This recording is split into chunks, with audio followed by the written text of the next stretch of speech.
Human beings have a limited range of perception with boundaries both above and below the vibrational thresholds that we can consciously receive. We know of various animals that can perceive things in ranges above or below the human levels of perception with respect to sound, light, scent, etc. And we are aware that the spectrum of vibrations far exceeds our limited range and is not limited solely to sense perceptions.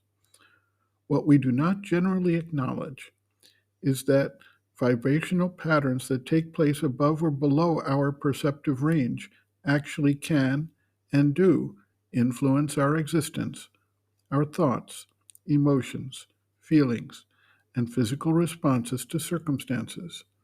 Although we will acknowledge that at the physical level, UV or infrared waves can harm our physical bodies, provoke growth of cancerous cells, or cause blindness.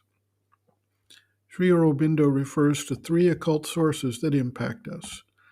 These are sources other than those we directly perceive and acknowledge with our senses. These can be vibrations in the electromagnetic spectrum, or vibrations from forces active at those levels as their native realms with consciousness, intention, and will. Superconscient refers to those vibrational patterns and forces that take place at a higher vibration than what we can perceive. Subliminal implies forces that are within our normal range, but do not gain sufficient notice either through our own inattention, the filtering process our brains use to limit extraneous information, or through insufficient force of the vibration to create an active perception. The all or nothing phenomenon in our eyes is such a situation. Photons of light may be impinging on our visual sense, but until a certain quanta of photons are active, we do not perceive the action of the light as the senses are not yet triggered to acknowledge them. Once the sufficient impulse is received, we suddenly acknowledge the presence of the light. Subconscient refers to those things that vibrate below our level of perception. Much of the long-standing habitual and instinctive reactions comes from this subconscious level. The flow of forces throughout the universal creation are constantly working upon, impacting, and influencing us. And as we become habituated to specific vibrational patterns, set ourselves up to acknowledge them, receive them, and respond to them, we create habits or grooves of behavior that we identify as our personality, as who we are, and as what sets us apart from others with a unique individuality. This habituation process also tends to further limit our ability to recognize and experience vibrational patterns that fall outside of our habitual range, even if they happen to fit generally within our human perceptive range. Sri Aurobindo writes, quote, "There are three occult sources of our action: the superconscient, the subliminal, the subconscient. But of none of them are we in control or even aware. What we are aware of is the surface being, which is only an instrumental arrangement. The source of all is that general nature, universal nature individualizing itself in each person.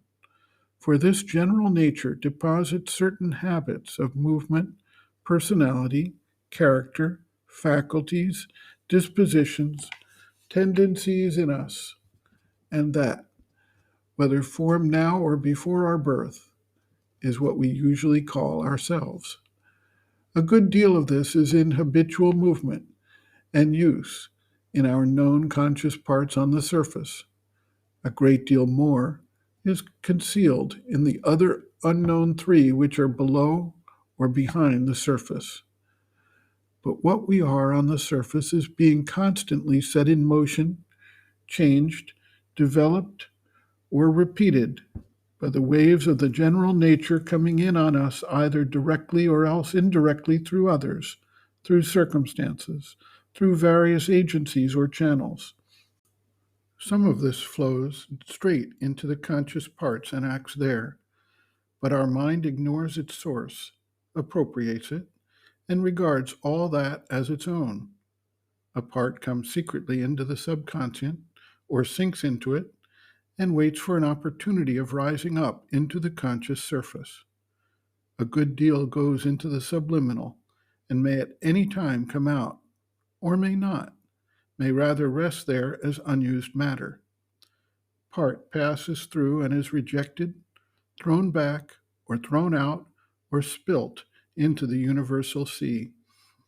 Our nature is a constant activity of forces supplied to us out of which, or rather out of a small amount of it, we make what we will or can.